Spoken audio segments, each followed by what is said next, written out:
Studio chat. Is it studio chat or live stream chat?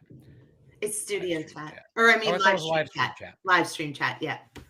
Studio chat is a special like green room we can use to That'd be bring nice. somebody in. What's that?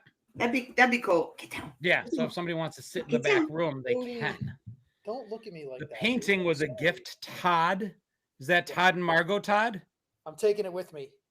It's from Wedding Crashers when he's walking out, when Vince Vaughn is walking out, and he's that painting that Todd made for him, where he said it's sexual and violent.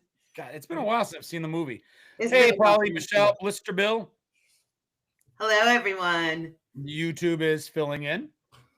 I'm the host today, and I was just about to tell my friends Wirehead, welcome, Cindy, how are you? Joseph, Wayne. The room is filling up fast. I had 3 topics. I looked them over in my mind. Like, wait a minute, is this work? Does that work? I reworked my topics completely because I was guilty. I'm like, wait a minute, that's not really a direct connection. But I didn't want to Rochelle my topics. I knew you were going to say it. I literally was sitting here waiting for the punchline for this whole thing, sitting there going, he's going to mention it. It's a verb now. Mm-hmm. If we screw it up, it's Rochelle the topics. Mm-hmm. Mm-hmm. I knew it. I knew it. Listen, I'm blowing it out of the water next time in 2 weeks. I'm blowing it out of the water every time. I'm blowing it. I'm gonna do something, and you guys are gonna be like, "I'm sorry." No, just don't Rochelle it, and you'll be fine. But I followed my own advice because I would have been guilty, and I'm like, wow, Shell really has stretched the premise of the show that she helped create so much that it's difficult to stay true to the true meaning of it. So I think I got it right. Kevin says, I want a shirt that says, Enos, you dipstick. Dukes of Hazzard? That's Dukes of Hazzard reference, correct? I'm not entirely sure. I think it is. And Enos actually got his own show. He left Dukes of Hazzard on a spinoff to be a cop in L.A. Horrible spinoff. But at any rate, welcome everybody. 2 minutes and 31 seconds into the show. We have a virtually live studio audience filling up. Happy Friday, Marie. How are you, Kristen? Good to see you live. All the usual suspects are filling up into our virtually live studio audience. Kristen is saying, don't shell it. You guys, I'm telling you, 2 weeks from now, I'm going to knock us out of the park. I'm going to work on this for 2 weeks. That's part of the problem, though. I need to John it and work on my topics 3 minutes before the cameras go live. That's probably the thing. I think too heavily on it for a long period of time. And then in my mind, it works out. You know, there's a whole lot going on sometimes up here. And in my mind, it works out. And then in other people's mind, they're like, what I literally just came up with my topics 5 minutes ago. I had one since last week, but the other 2 I finessed and just got them through. So, why don't we welcome everybody in? Welcome to the 3-View Mirror, your weekly dose of all things 70s, 80s, and 90s, a Gen X era discussion of pop culture, where every week we talk about 3 different topics. And the coolest part about it is who's ever hosting the show that week has a hidden message, a hidden meaning, a hidden something connecting those 3 topics and bringing it all together. So we're going to talk for about 15 minutes on each of the 3 topics. And then at the end, and only at the end, we'll take guesses. We'll take discussion. We'll talk about what the 2 non-hosts and our virtually live studio audience sitting in our chat room over on YouTube think the hidden meaning might be. Today, I'm the host, and I promise not to shell it. My name is John Catrides, better known as Gen X Jono. On YouTube, Facebook, Instagram, TikTok, even X, where I have 380 very loyal followers. Or 3 hidden meanings, said Michelle. Meaning that there can be many hidden meanings. Joined by 2 of my closest friends that I've never met in the real world. Chris, why don't you say hi? Chris Clues, better known as Chris Clues, speaker and author. I focus on the life and work lessons that we can learn from 80s pop culture. And I have 3 books on Amazon if you're interested. And I'm the Shell that John is talking about. I am Rochelle Oblak, better known as Gen X Shell online. And for those of you that are familiar with my stuff, I took about a 4-month hiatus. I recently, in the last week, I am back to posting. I had a viral video. I'm doing good. I'm back to posting, and I know everybody. Give me the golf clap. Come on, John. Yeah. See, I'm back. So anybody, go visit me. All right, guys, and this is the 3-view mirror. Woohoo! Let's starting it over again.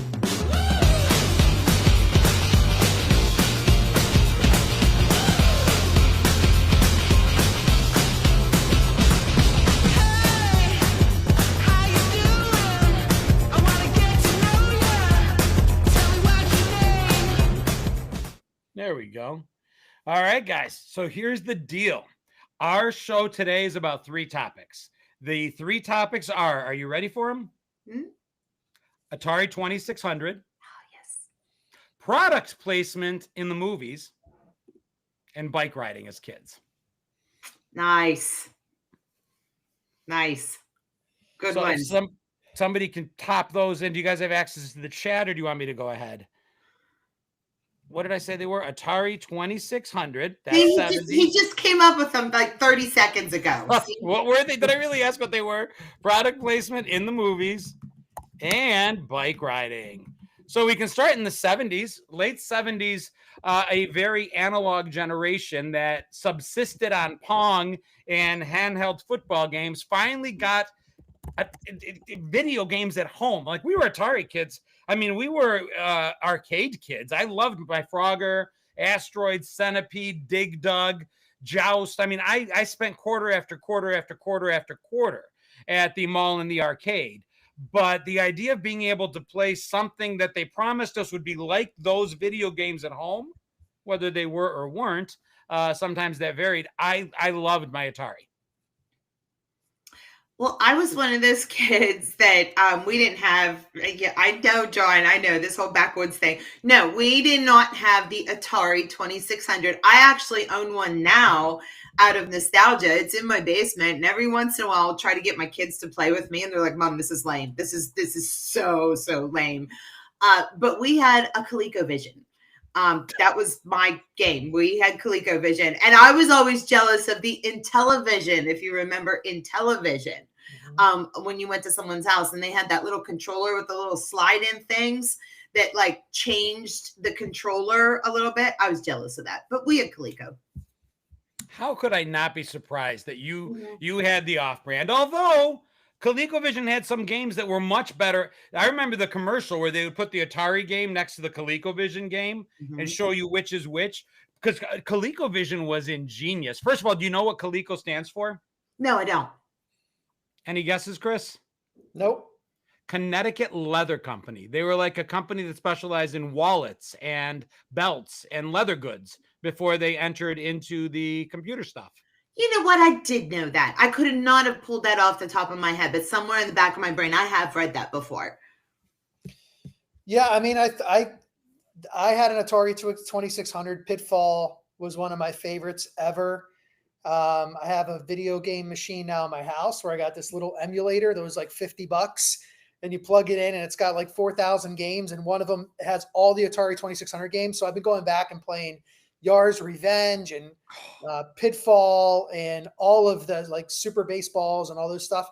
But this is cool because of all the things that our generation has seen, we are the generation that has watched and evolved with video games in our house. Mm-hmm. We're the only one. Mm-hmm. We saw the first ones, and we're here now for all the stuff that's happening today. And that's pretty cool to think that we were the first ones to have a video game in our house. Favorite Atari game? Yar's Revenge, by the way, was very cool. And I think one of the best-selling Atari games. I don't know if they sold on my ColecoVision, mind you. Okay. What my favorite game of all time was Cubert. Okay. Cubert. And then there was one called Ladybug. It was like off-brand Pac-Man. Okay. It was like off-brand Pac-Man. Ladybug. Yeah, it was. Here we go.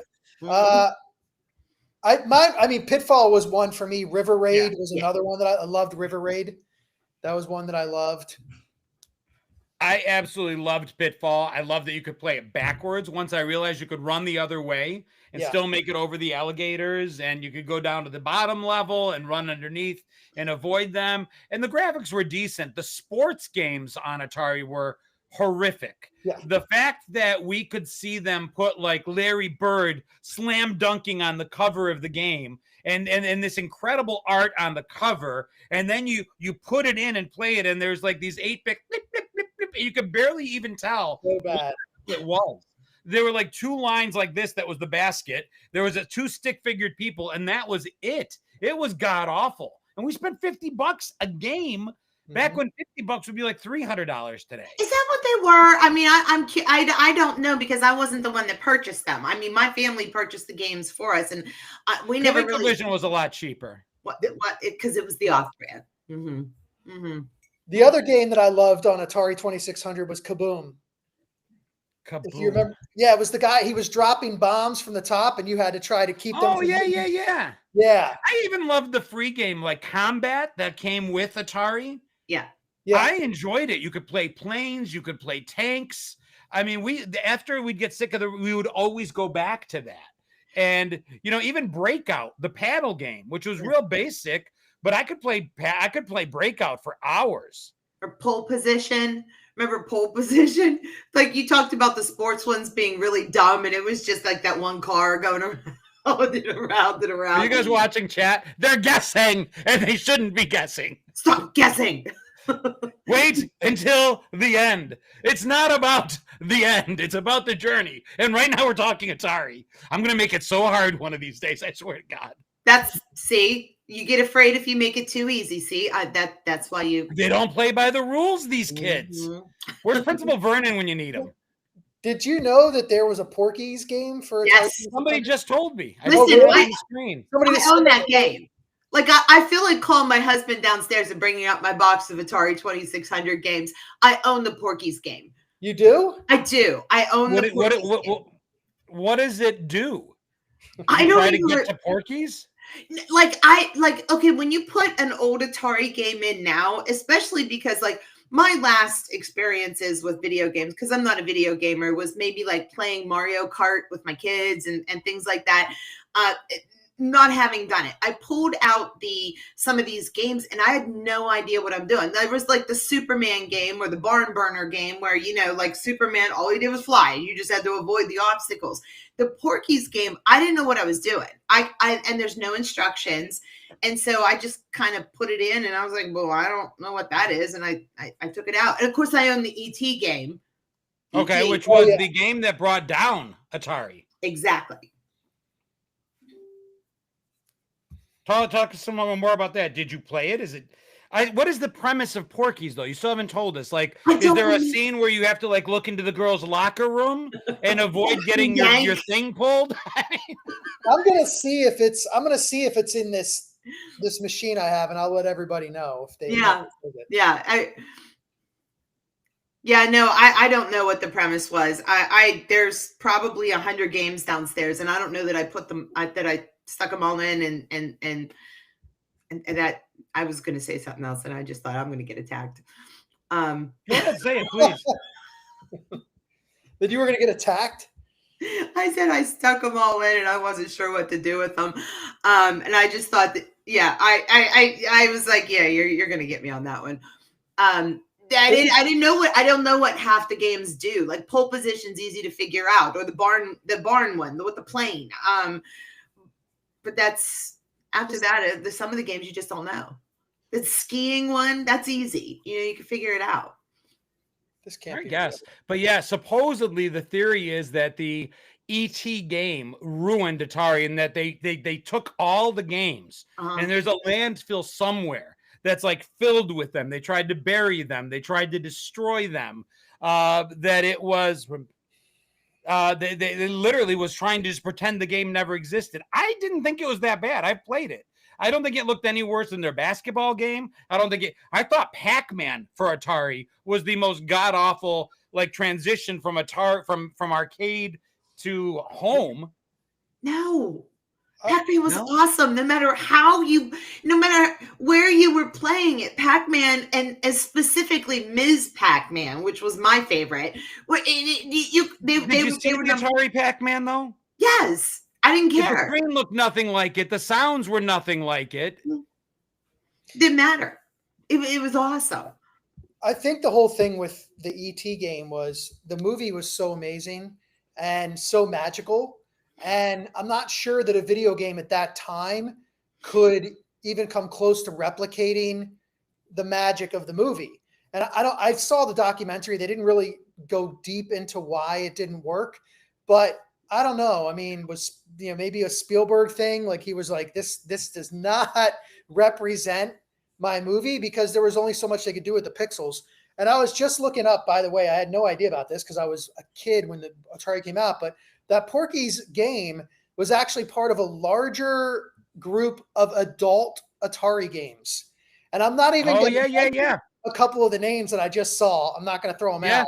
You can go look it up, but yeah, that was a real thing. Those games were never licensed by Atari. They were created. I don't know about Porky's, but there were some mature rated Atari games. There were games that would work on the Atari platform, but they were never endorsed by Atari. They didn't carry the Atari label. They weren't licensed by Atari.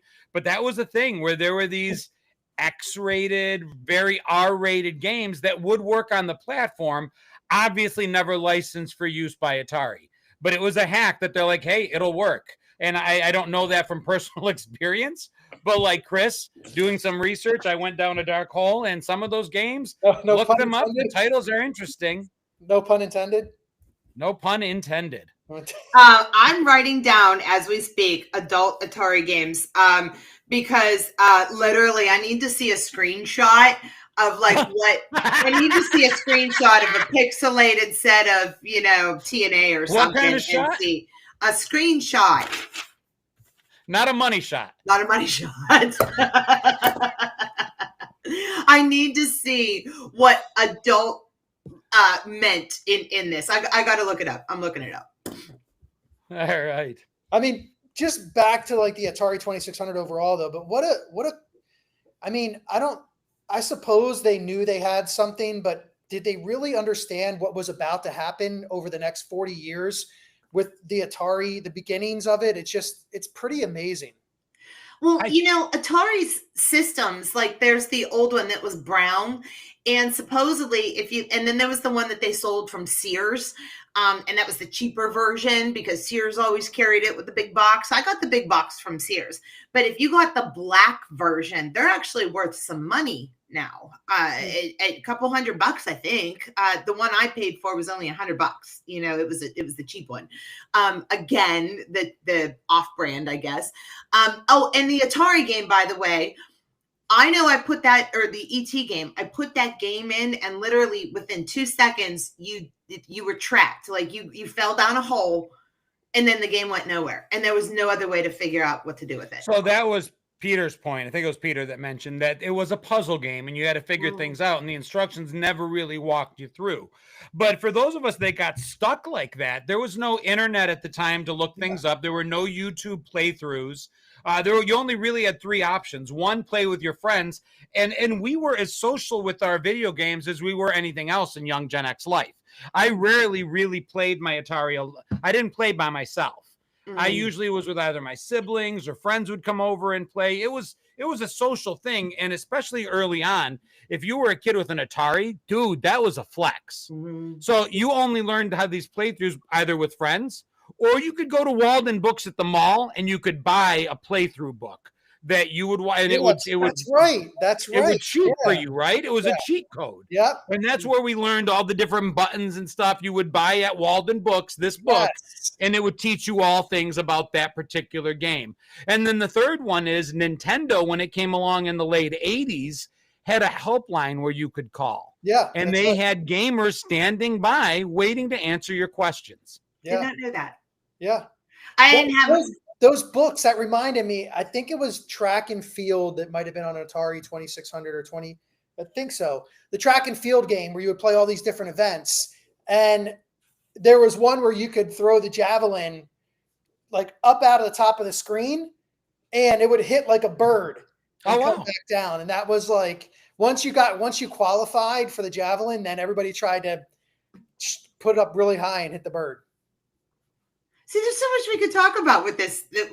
And I have to give a little shout out though to Pong though, because as fun as Atari 2600 was, and then it came out to the next level Atari, and then people 7200 and Super Atari and all that. Yeah, all that kind of stuff, and then you got the home computers. I had my Commodore 64 is what we had, and you think about some of those games now.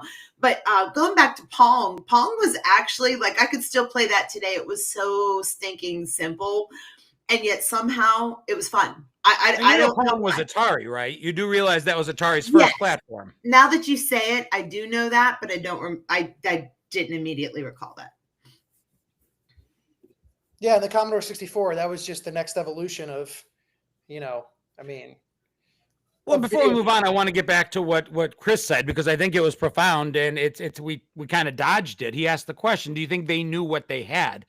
I don't think they could know what they had, because technology went and advanced at such an incredible rate that these games were being released, so quickly, and one was beating the other, and then this one was better than that one, and no kid could keep going from one to the other.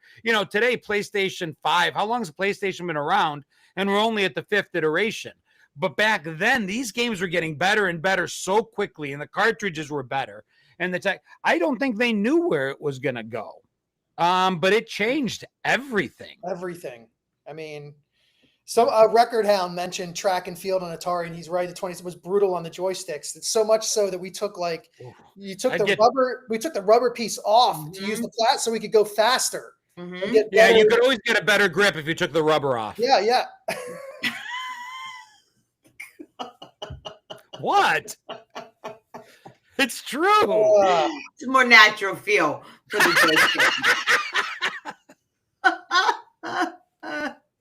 joystick. Did anyone ever get past the Rose in Leisure Suit Larry? I did not.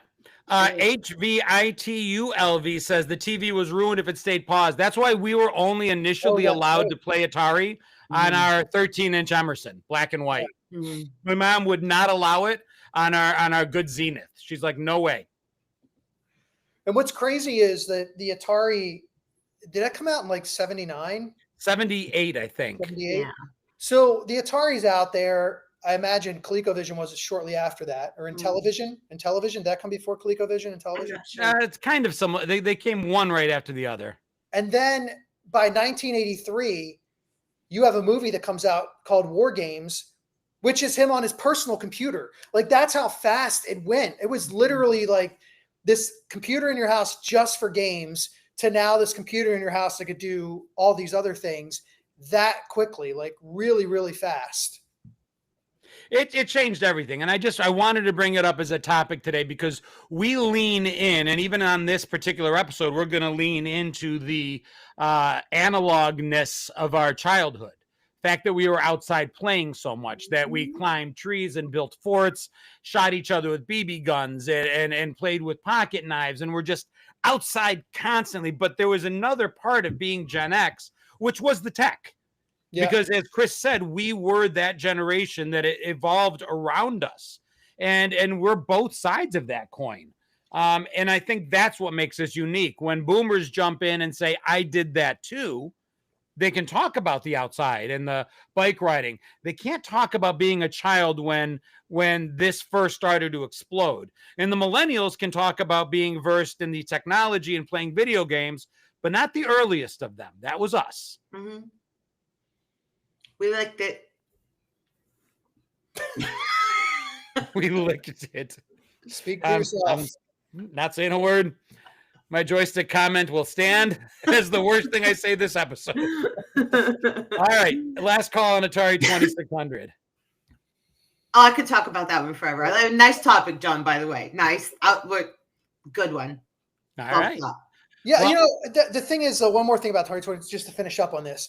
The thing what's great about it is the games were difficult to solve to a certain extent, but the difference between us then and the kids today is these games they play have these massive worlds that consume all their time. Like we Mm-hmm. could play for a couple of hours and then go outside and you could pick up where you left off. And it was just whatever, 10 levels, but it was all basically the same stuff. Mm-hmm. And so I think that's the big difference now, is that these games have become so complex that they're not doing what we used to do, which is ride our bikes and leave them in front of people's yards, which I know you're going to get to later. Yeah. And the Atari was built around games that we played together, as was the Sega, as was the ColecoVision. Some of my kids' games, they'll play online in this online world virtually with other kids, but not together. They're not next to each other competing and jostling and playing, whether it's racing games or anything. We played them. More kids that I know only have one controller for their system. Mm-hmm. They don't even need the second one because everybody they play with is online. Mm-hmm. And I think that's sad. I think it's an opportunity. I love our virtual guests. It's just too much of one and not enough of the other. Double Entendre Podcast is your new name here, John. All right, moving on. So the first product placement in movies goes back to the 1920s.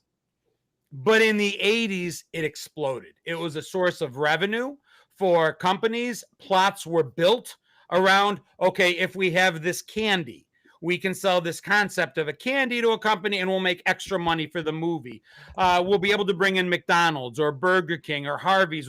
They planned it into the plot, much like they started doing with soundtracks, Chris, where it was just another way to market the movie. And sometimes it was subtle and sometimes it was anything but subtle. But it exploded in the 80s because they found out that Gen X kids were hard to market to. We didn't react to traditional marketing as well, but we reacted really well to product placement. If something was in a movie we liked, we were far more apt to buy it. Yeah, I could see that.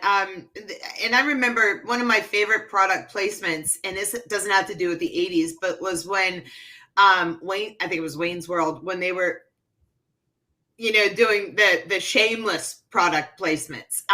And now when I watch a TV show, I think that, I see this thing. I'm like, you clearly got paid for that, to put those Doritos in that show right there. You know it. But back then it was subtle. When we weren't being marketed to in a straight up kind of a way. Nowadays they're holding the Doritos bag and it's perfect, and it's clearly out front in front of the screen. We're smarter now, but back then we didn't see it. We just, that looks good, Yeah, I mean, the Reese's Pieces with ET is probably the best example of the first time I was 12, I think, when ET came out. So that was really the first time that it was so clearly, I didn't recognize it as product placement, but you remembered the Reese's Pieces from the movie, and that was obviously on purpose. Yeah. So on the Reese's Pieces one, in the original script, as the rumor goes, it's been all over. People have sourced this rumor a lot. Some people say it's true, some say it's not. But in the script originally, they were M&Ms that he used to lure him out. But Mars Company didn't want to do a product placement with an alien, with an extraterrestrial type thing. Given the Mars brand, it's just not a direction they wanted to go. So they turned it down, opening the door for them to use Reese's Pieces. Same shape, same idea. It just filled in and replaced it. Huge mistake on M&M's part. Yeah. And huge boon for Reese's. Yeah.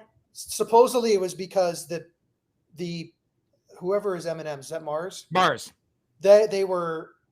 They thought that ET would scare kids, and so they didn't want to be associated with that. And the Universal V, again, this is all like, conjecture or whatever. One of the Universal VPs asked his son, "What would you use as bait, as a candy, for this alien?" And he said Reese's Pieces. Oh, there you go. Wow. Whether all that's true or not, I don't know. I do know you're right. I think you're absolutely right, though, that the M&Ms did have first right. They were offered first, and they turned it down. And Reese's Pieces was small at the time.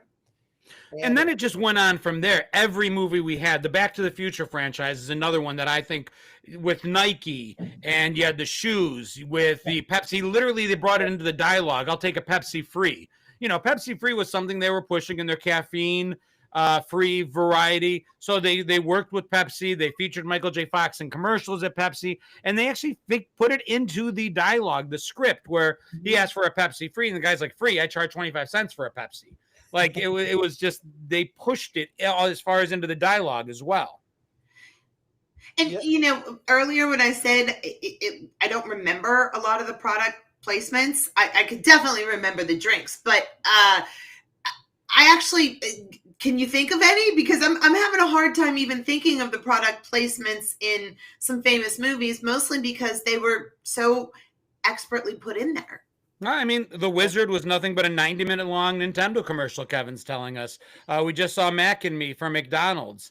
They were constant, and sometimes they were more blatant than others. E.T. was blatant. The Back to the Future was blatant. A couple others, not as much. But Teenage Mutant Ninja Turtles knew going in they were going to connect with the pizza company because that was a big part of the plot device. And they ended up going with Domino's, but I'm sure that went up for bid. Well, the other big one that's so obvious, and the entire movie was built around it, was Castaway. Yeah, Wilson. With FedEx and Wilson. Oh, FedEx too. Yeah, forgot about FedEx. It was like the entire movie was a FedEx box. Yeah. TJ goes, I have a question about some McDonald's toys that I have from when I was growing up from '89. The way they still stop till they stop putting toys in McDonald's. They continue to do them, but they're not as connected. The old toys, Shaw, you can speak to this because you collected them. Mm-hmm. They had every year there was 2 or 3 or 4 different summer blockbuster movie tie-ins that went into McDonald's. Yeah, that's right. Yeah, if any time between McDonald's Happy Meal toys, you can find them as far back as like 78, 79. There's some really old ones. And even before that, there were some very, very tiny ones that you wouldn't even know of. You wouldn't even think of them as the typical McDonald's toys. But the early 80s were like the time for all of these toys. I'd say the entire 80s. And there wasn't a movie out there, a show, an anything. Remember the dinosaurs, the Flintstones, every single thing had a McDonald's toy. And that was a big deal. Well, yeah, the self-lacing Nikes back by name.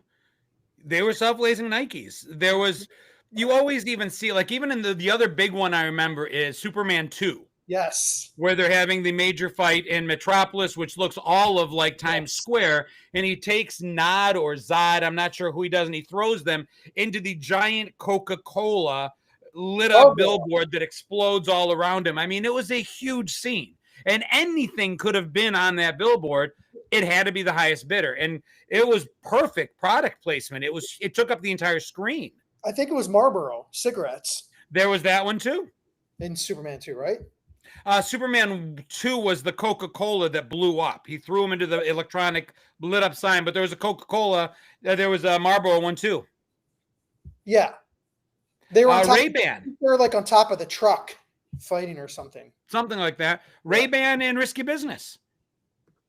Porsche in Risky Business. Yeah. Jaguar in 007 movies. They would have a different Bond car that would be bid for on the that was something they paid for. Do you think they paid for all of them? That's my question is, do you think they paid for all of them or just the Porsche, like maybe the Porsche and Risky Business? Okay. But at some point you're going to be wearing a t-shirt that is some brand or something. Do they always have to pay or is this, no. I don't know. Not always. I can speak to this. Okay. I did product placement. Okay. No, short answer is no. The longer answer is there were times where a character that they had in the script, they wanted them to have a particular piece of clothing, wardrobe, something that, the James Bond movies were famous for the watches. And so when I worked for Hublot Swiss Watches back in the day, we got approached several times they asked if they could use a Hublot for a particular character. There was no charge. They wanted the Hublot because these watches were expensive and they wanted to show that in the character. And so they would actually sign an agreement with us that it wouldn't break or if it got ruined or anything, they'd have to pay for it.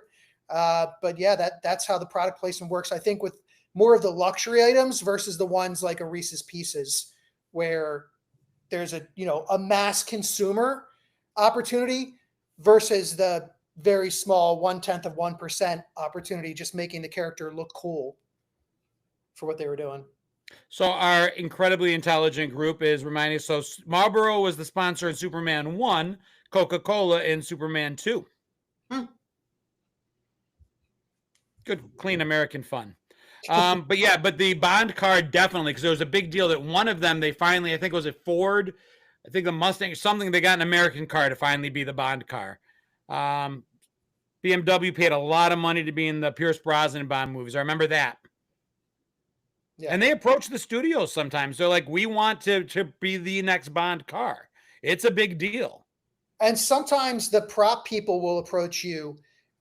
This is, again, a product placement opportunity that doesn't cost anything, where they have a set that's going to be in a hospital, and they want it to look like a real hospital, and they need all these different pieces of equipment. So they'll approach those equipment manufacturers and say, hey, would you be able to give us a whatever it is? And they do, because it's great product placement for them, but there's no agreement of any kind of, there's no cash exchanged at all. That's just an opportunity for the company and to have some great positioning where they wouldn't have it before. Somebody in the comments here said, have you ever seen duct tape on any of the brand names in any of the movies? And no, I haven't, but I do know for a fact, both John and I have done videos for the AARP, and I know specifically, I had to do a scene in front of my coffee machine. It's a Keurig machine, I had to put a piece of black tape over top of the name of it because that was not a sponsored, like we couldn't put a brand name on. Your shirt can't have, like, I would be able to wear this, but I couldn't wear something with a little Nike logo on it because it's a large company and you had to block those things out. So good point on that one. Salty actually said that they got a call at work for a random product for 30 Rock. So yeah, that stuff does happen, and it is product placement. There's no monetary exchange. Record Down says Niagara Falls safety was promoted in Superman 3, or the lack thereof. Remember the kid going over? He's playing on the fence and playing on the fence, and the mom beats him back a couple times and eventually just goes over. My daughter's like, that couldn't have been real. I'm like, that's exactly what it was like back then. I haven't been to Niagara Falls in years, but back then, if you wanted to go over, there was no big glass barrier. Oh, there's a glass barrier now? I don't know. I'm saying I know back then there wasn't. I haven't been back to Buffalo. I haven't been back to Niagara Falls in 20 years.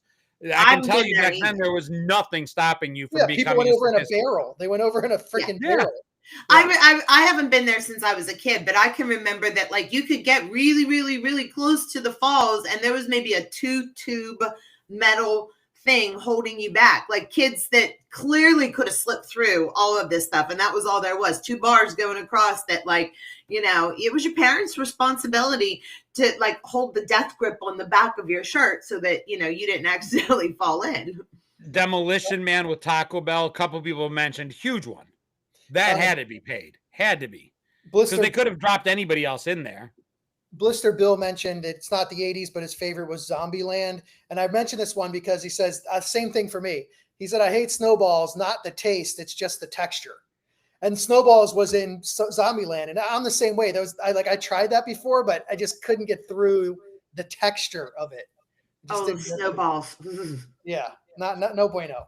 Not like, they're not like, what is it, ho-hos or? Ding dongs. Ding dong.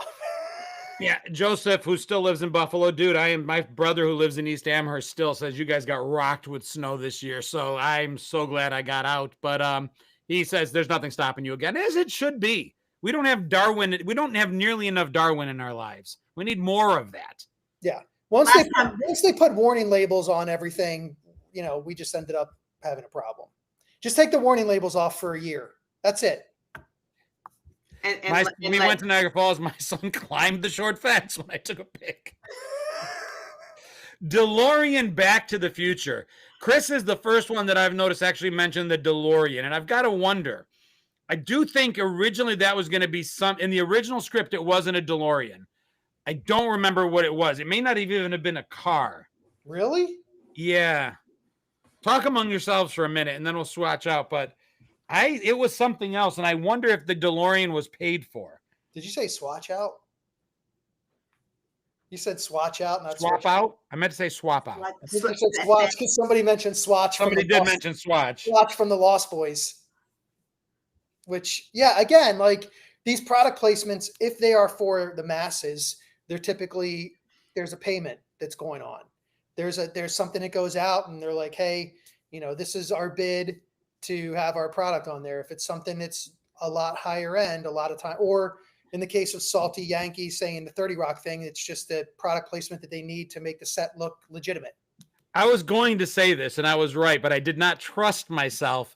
The Punky Brewster watching kid in me is like, no, I'm mixing things up. But the original Back to the Future script, the time machine was a refrigerator. What? But as per the Punky Brewster reference I just made, they were afraid of children playing and getting trapped inside a refrigerator. So the concept was changed to the DeLorean. What? Are you serious? I knew that, but Really? before I was not going to put something out there without verifying that one. What? How is the refrigerator going to go 88 miles an hour? Like what? Well, obviously there was just a different thing involved. Maybe it had to get to negative 88 degrees. I don't know. Because I'm sure everybody here remembers the dreadful Punky Brewster episode where a friend got trapped in the refrigerator. Yeah. That's what John's referring to. Yeah. That was trauma. That was trauma. Mm-hmm. I mean, Bill and Ted had a phone booth. So yeah. But I get I'm glad somebody's like, maybe this is, I mean, the script writer is an idiot if they didn't catch that. But the fact that somebody's like, do we really want someone going into a refrigerator? Kids are watching this. So good catch. Yeah. Oh, better than an oven. Much better.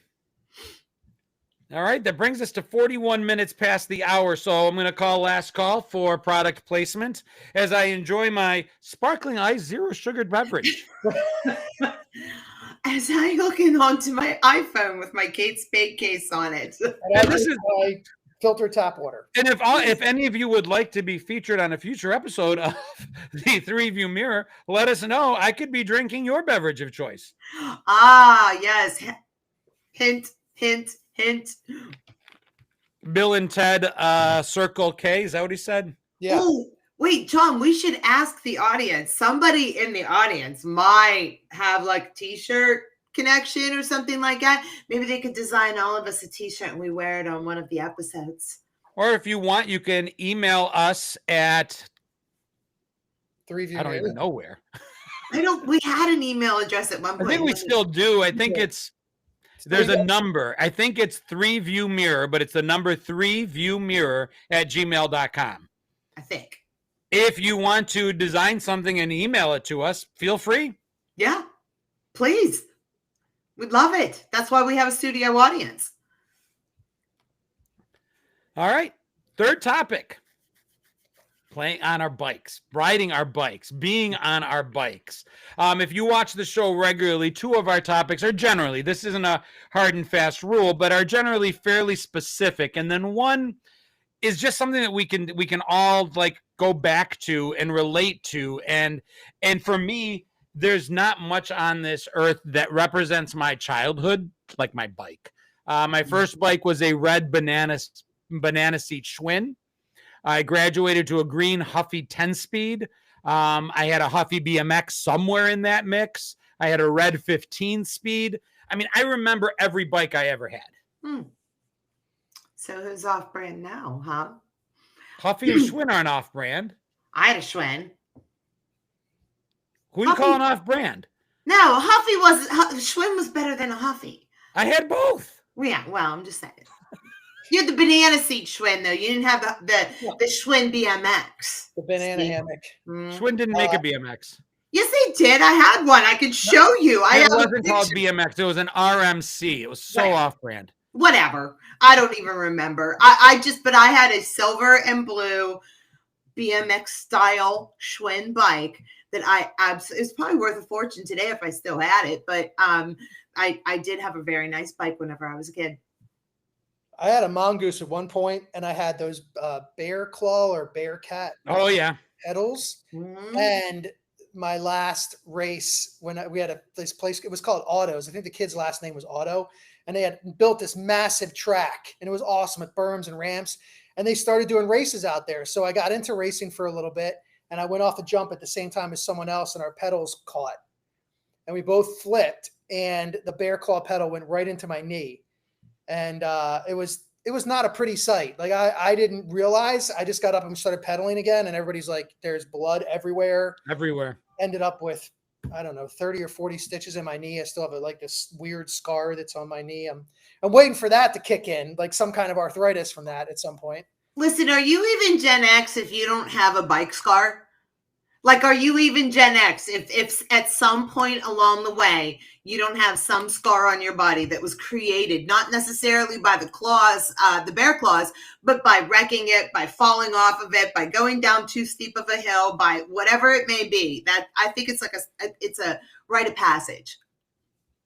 Yeah, I think you have to have that, or you have to have like some kind of road rash from skateboarding. Mm-hmm. I was told, my mom basically, there was I don't know how it got. There was an umbrella left at the diner, and my mom had meant to take it home a million times. It's like, Johnny, here, just take the umbrella home when you go home. I'm sick of looking at it. I always forget it. And I had it just hanging over the handlebars of my bike. And as I'm going, all of a sudden, I just hear this little tick, tick, tick, tick, tick, tick. And I'm like, what the hell is that sound? And I realized it's the tip of the umbrella just barely tapping against my bike wheel. And thankfully, you would think he realized what would happen before it was too late. But no, I liked the sound. So I started doing it intentionally until the actual umbrella got caught in the spokes of my bike. And I woke up about 10 feet from my bike 10 minutes later as Mrs. Flint is bringing me to. And my bike is like, the umbrella's all jangled into the spokes. I literally lost consciousness. I hit my head so hard. And I remember her being like, I'll get you home. And I'm like, no, it's okay. I'll go. Walk the pathetic. Okay, did you do this as a kid with your bike? We had like we almost, it was like a little a gang of us that were always on our bikes, and then we, as I don't know, the girls, maybe the boys did different stuff. We did do the jumps and the things, but maybe not as crazy as you guys did. But we would hold these little places where, like, stops on the road, or we happen to live on a dirt road. Go figure, right? Lived on a dirt road, and we would make these stops that we like. One would be the gas station, and one would be like something else, and like it was like a whole city in our imagination that we had made up along this dirt road. And we did it every day. We rode all the time like that. I think we did that with our green machines and big wheels. Yeah, but I don't know if I did that with our bikes. I do wonder how many people in the audience know damn well that you could have potentially retired off of some of the baseball cards that you put in your spokes. Oh, without a doubt. That was the coolest sound. We turned our bikes into Harleys in our own brains just with that sound. What cards did I mean, how many? I used playing cards too, though. I think I got smarter at one point. I stopped using my baseball cards and stuff. I just used playing cards. Girls didn't do that. We had the little stringy ties, and you were judged by the color, number, and fluffiness of the little vinyl ties that came out the end of your handlebars. Really? Well, yeah, we all had little fancies. I mean, it permeates so many movies. If you watch Stranger Things, the kids in Stranger Things are constantly on their bikes going everywhere. E.T., the absolute like amazing scene in E.T. where all the kids are flying off with their bikes and going into the sky. But there are so many movies that point to it. And Stranger Things, maybe even more than E.T., because I think it tells the newer generation like what it was like for us. And I can't tell you how many kids were like, dude, that movie was stretching things a bit. And I always think they mean by the monsters. No, they mean there's no way you guys could have gotten away with. And I'm like, no, that's exactly what that was like. Mm-hmm. We got on our bikes and we were gone. The Goonies. Yeah. The Goonies. Yeah. Just don't come home until dark. I mean, that was it. Or after dark. The Goonies, they came home after dark. The Stranger Things after dark. The whole streetlight thing is only relevant as a general point of fact. If it was summer, that rule didn't exist for me. I was on my bike and I didn't have lights on my bike. I don't know if you guys did. I had a reflector on the back. Mm-hmm. That was it. I almost got hit by cars so many times riding my bike after dark. Mm-hmm. Speaking of, for those of you that were into BMX, on March 20th, across the nation in different theaters, they're going to have on the anniversary of the movie Rad, they're going to show a Rad documentary. Rad was the BMX, one of the BMX. I remember that movie. Yeah. So they're going to be showing it across the country in theaters. I just saw an article about that the other day. And I thought that was pretty cool that it's like, I want to say it's like the 38th or 39th year, believe it or not. But yeah, this is what I'm reading right here. 700 screens nationwide on March 20th in honor of Rad Day. So March 20th every year is Rad Day, just to be rad. But they're doing this documentary of the Rad movie. Oh, that's cool. Yeah. It was also pretty cool. Like every now and then something would be going on. I remember that it would almost feel special when my dad would come to get me somewhere that I went with my bike. Like as much as I didn't mind riding my bike miles from home to go somewhere, like I would go visit friends the next town over. I'd be 5 miles up and down hills on my bike. And when it came time to come home, that's when the weight of the trip you took sometimes settled in. And you're like, I'm gonna have to go up and down those hills in the dark, and it's gotten cold. And now you're like, you didn't mind at all the trip there. The trip back sucked. And I remember just a very few remote times when, for whatever reason, maybe I stayed too late, maybe it started raining, a parent would come and get me. And I remember shoving our bike into the trunk of the car and getting a ride home. And that was like very rare. Usually you got there, come back. But every now and then it was like that rare ride home with your bike in the trunk of the car. Or Mrs. Flint trying to get me to let her take my bike in the car so that I didn't ride home with a concussion. Someone else, JTR just mentioned the rear peg so that someone could stand on the back of it. And if you were really good, someone could stand on the back and sit on the handlebars in the front and just sort of lean over so that you could still drive your bike. Never did either. We always rode double. Like I would ride standing up and somebody would ride on the seat. Or banana bike seats, which somebody said are just for girls. It wasn't. My thing had the crotch destroyer. My bike had the crotch destroyer. That was for boy bikes. Remember, if they had the bar that went straight across, it was boys. Yeah. If it was diagonal, it was for girls. For girls, yeah. And do you know why the girls' bikes were diagonal? No, I don't. So structurally less sound, but the reason they did it was to allow for skirts. Huh. Oh, okay. Huh. I didn't wear a skirt. I didn't wear a skirt riding a bike. I will say this though. But the design goes back to those days when girls predominantly wore dresses, and the design allowed for it. I often rode my bike barefoot. That was quite often for me. We didn't have the super bear claws, but they were still the spiky clawed, pedals. And we often rode them barefoot. I don't know if anybody else did.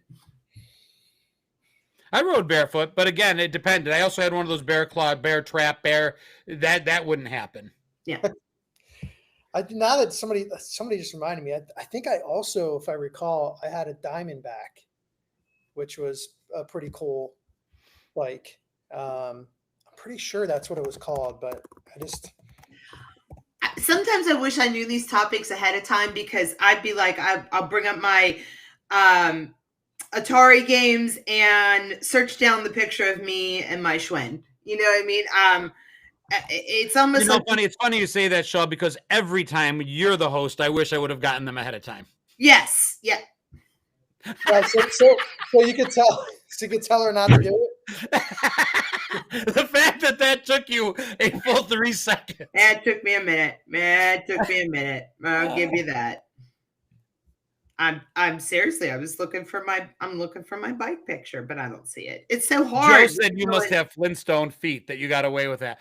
And listen, bringing up Shell's feet in any topic is a sensitive topic. Shell has made videos where she's barefoot and does whatever she can to hide those. She's like, no, look, flexible. I do the same thing, but I'm barefoot and I don't give it up for free. Hey, you're not showing that, yeah. I hide my feet because if you ever remember the movie Boomerang with Eddie Murphy. Oh yeah. He was like, looked at her feet. I'm like, yeah, my feet are not. My friends say my pinky toe is like a velociraptor toe because it doesn't touch the ground. So, God. You saw the Velociraptor in Jurassic Park where it goes tap, tap, tap. Like, my pinky toe, for whatever reason, does not touch the ground. So I just got out of that. The visual. It's a true thing. I don't know why. Apparently, they say geniuses have pinky toes that don't touch the ground. But I don't know if that's true. All right. So, and the bike was a status thing. So there was riding the bike. Yeah. It represented freedom for us like nothing else did. We rode them miles from home, but there was also, if you picked wrong, if you took a gamble, if you got a bike that was kind of special, a color that was a little off, and you're like, but I really like it, or if you fucked up. Because that bike was yours till you outgrew it. I don't know about you. My parents weren't buying them for us like every season. They bought it big. We were on our tiptoes. They sized the seat up. We had that bike for a while. And if you didn't pick well, if you picked the uncool bike, if you didn't get that sucked, because now that was stuck to you and your friends recognized your bike. I didn't have the same bike as any of my friends. So if it was sitting on the front lawn of someone's house, they knew I was there. Yeah, we customized them a little bit too. Like you said, you might have put the cards in the spokes. Girls didn't really do that. But, the fluffiness, I even said, we were judged by the fluffiness of our little vinyl handlebar thingies. I don't know what you call them. When we were talking earlier about movies, I mean, the kid from Johnny Gasparini from Better Off Dead, $2. He was the Paperboy. And there was even a game when we were talking about Atari 2600. It was an arcade game, but there was a game, Paperboy, where you're on your bike the entire time. So, you just pitch the papers. Yeah. Yep. Oh, it was kind of like the beer one where they just, what was the beer one called? Where Tapper. That was Tapper. Tapper. Yeah. But I mean, bikes were everywhere, even in the video games. And I mean, it was a thing. Tassels. That was the word. Wirehead. Yeah, I couldn't think of the word. How about almost getting hit by a car on your bike? Yeah. Not judging, not looking before. So the law is, right, that bikes are vehicles that belong on the road. But growing up, if there was a sidewalk, my parents always wanted us on the sidewalk. Mm-hmm. You weren't supposed to ride on the road because God knows no one was looking out for us. But when you ran out of sidewalk and you just darted over into the street, I never waited. I never stopped. I never looked. I never walked my bicycle across the crosswalk. I almost got hit by cars on a regular basis. Cars coming to a screeching, brake-curdling stop, and then seeing their angry face in the window as I'm sprawled out against their hood, and them yelling, "I'm going to tell your parents when I see them at the restaurant later."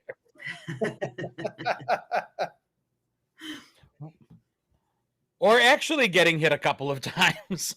Mm-hmm. For me, that was regular. Maybe it's not. Maybe I'm just a moron. But I literally almost got run over constantly. I think it might have been more of a boy danger thing because the girls were a little bit more cautious. I would say you were a little more cautious. No, I think you're downplaying you're either downplaying the daredevilness of girls or you're upplaying your girliness. No. I was a daredevil in some respect. There were other things that I did that were a little bit more daredevil-ish. Evil Knievel on your bike? What's that? Did you ever Evil Knievel on your bike? Did you ever do any of the jump ramps? Of course. We had actually my yard, whenever we were younger, it had a stone wall that there were 2 yards. There was the upper yard and the lower yard, and it was all on a hill because of course it's Pennsylvania. And we would start at the top of the hill and basically Evil Knievel off of the stone wall to the lower yard where, everything else was. Yeah, we did that stuff. Hitting that middle bar, Chris? What? Hitting the middle bar? I don't know if I ever hit it. Oh, I did. To that extent, where it knocked me out of commission. Momentarily. I mean, I've cursed that thing more than a few times as a kid. I'm like, you've got to be kidding me. It's especially because my parents, I swear to God, they were big believers of you'll grow into it. So everything was too big. So in order to get my feet to touch the ground, I had to drop off the seat and then straddle that bar. And then maybe I could touch by tiptoe. Yeah, I don't think I ever hit it to that extent. Your parents loved you. I will say what's cool though, in my neighborhood, there's a bunch of kids that ride their bikes, and there's 4 different houses in my neighborhood where you'll see 8 bikes in the front yard. That's cool. It's so cool to see it because you don't see that as much anymore. No, you don't. And I asked my wife about that, and we were talking about it, and the reason that we came to is it's our fault. Kids don't need to ride their bikes to go to the neighbor's house next door. They can just run next door.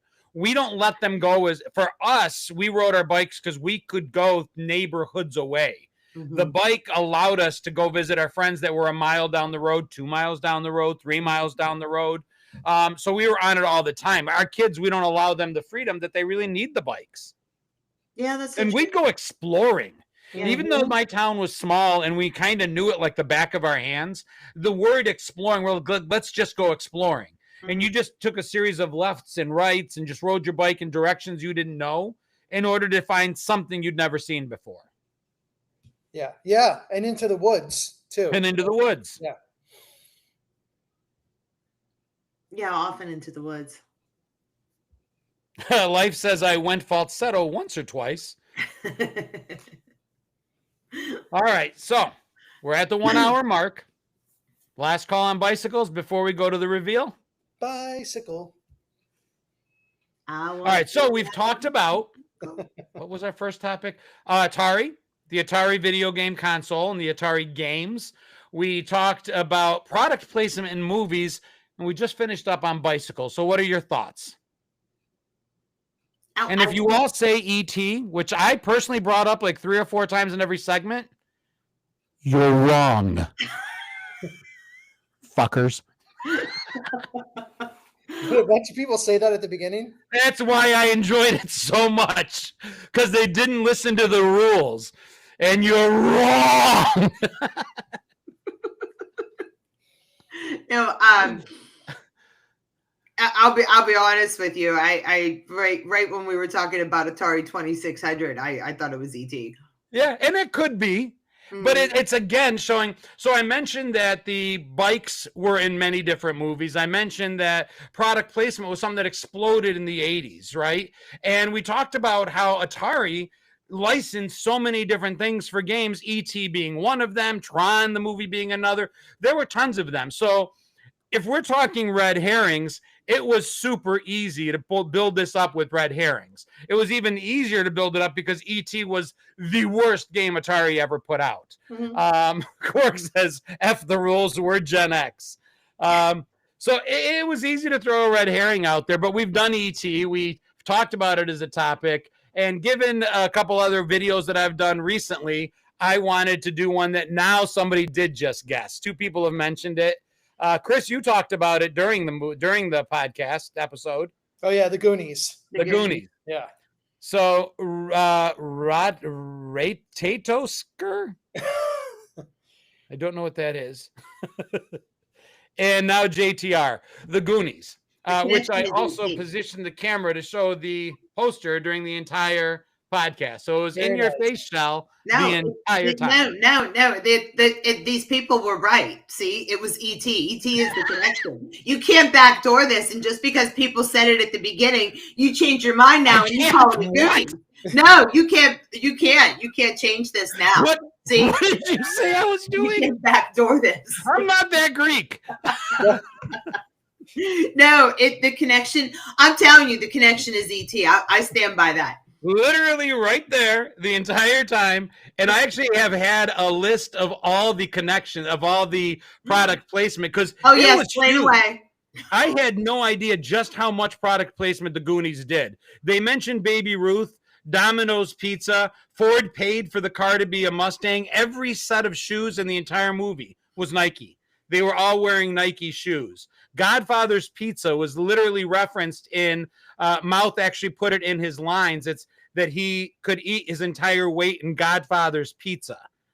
The Jeep Cherokee was a product placement. The Michelin tires shown on the entire movie was just like one giant product placement ad. And I just thought it was cool.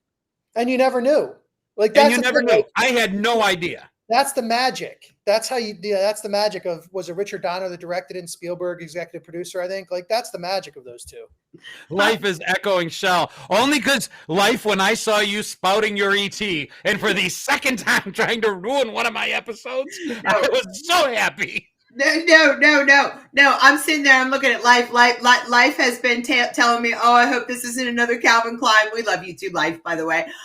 This isn't another Calvin Klein. Nope. The connection is ET. I'm standing by it. Andrea says there was an ET poster for an hour of the podcast that was switched in the final minutes. And there was a Goonies video game that was an 8-bit monstrosity. Horrible too. But it actually got really good reviews. But it was you nailed it, Chris. If you played that game, there were 8 levels. It followed the movie. It had a very tangible beginning and an end, and it was encapsulated. And it actually used the music from Cyndi Lauper's. They licensed the music, which was kind of cool. Played in 8-bit, so it sounded like that, bang, bang, bang, bang, but it was kind of cool. Yeah. I mean, I love the Goonies, and somebody mentioned earlier that you have Thanos and what's his name? What was the character's name in The Hobbit that Sean Astin played? Yep. Bilbo Baggins. Was he Bill? No, I don't know. No. Sanjeev. Sam something. Sam Wise Ganji. Yeah. Sam Wise. And then you also have I'm gonna probably screw up his name, but Ki Wai Kwan, who played Data, and he just won the Academy Award for Everything Everywhere All at Once, like last year.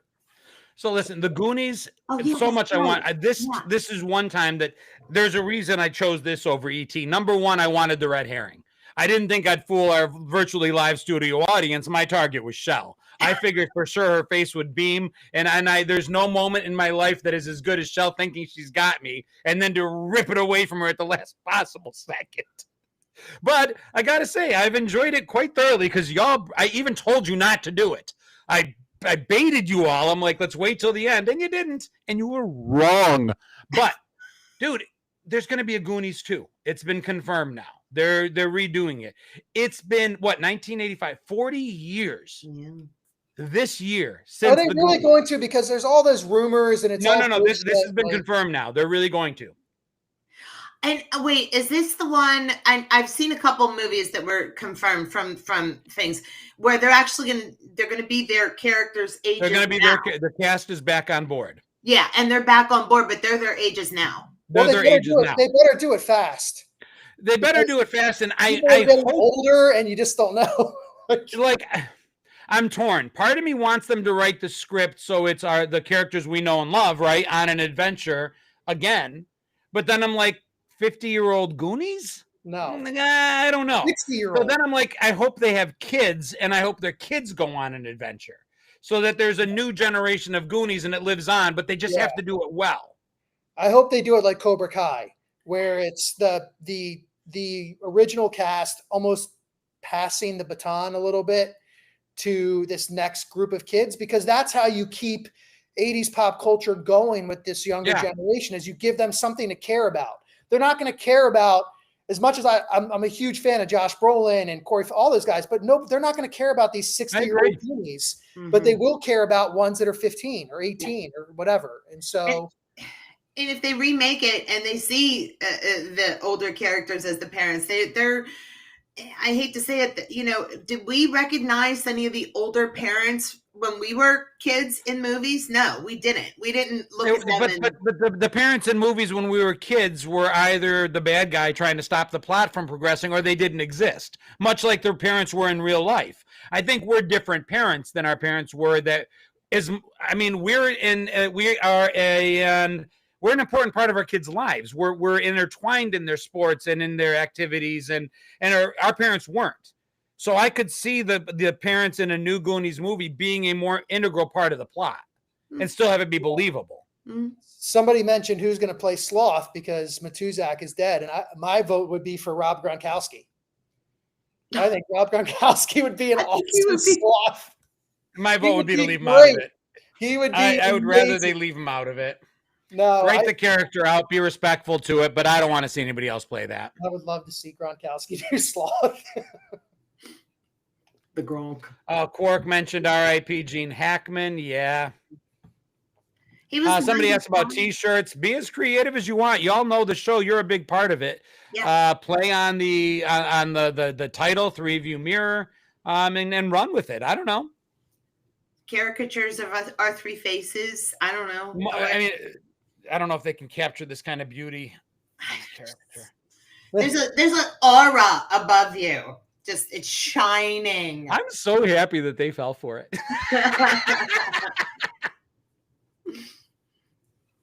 No, it was awesome. It was wonderful. But I think they leave Sloth out on this one. As sad as it is saying that, it's you can't.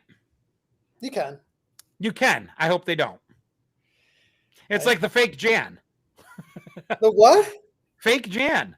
No, it's not. Yes, it is. No, it's because exactly like fake Jan. You didn't see Sloth's face, like his real face. It doesn't matter. You did, though. That was his face. And I can't stand Gronkowski, so please no.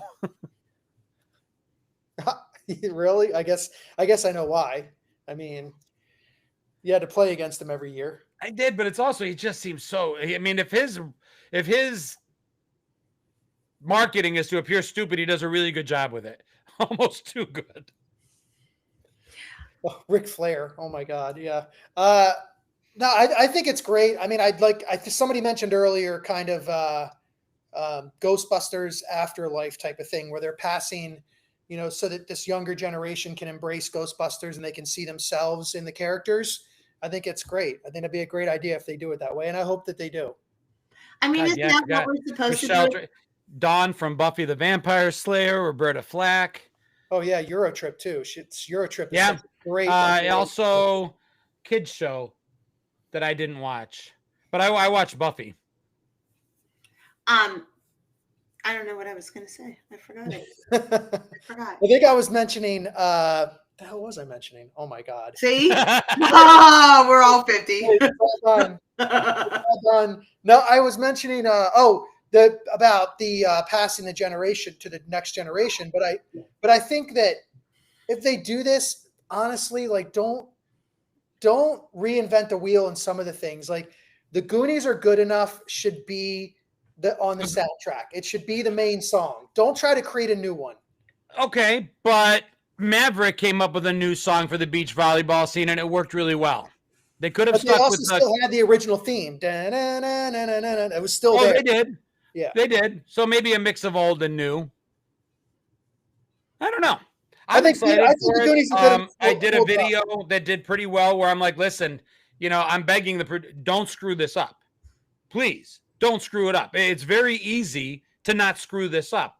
We're not expecting Oscar caliber writing. We just want the original cast. We want some of the original music. We want the original locations and just keep it in the spirit of the Goonies. To Chris's point, don't reinvent the wheel. I could almost write it. Send them on a fun adventure and just let it be kids.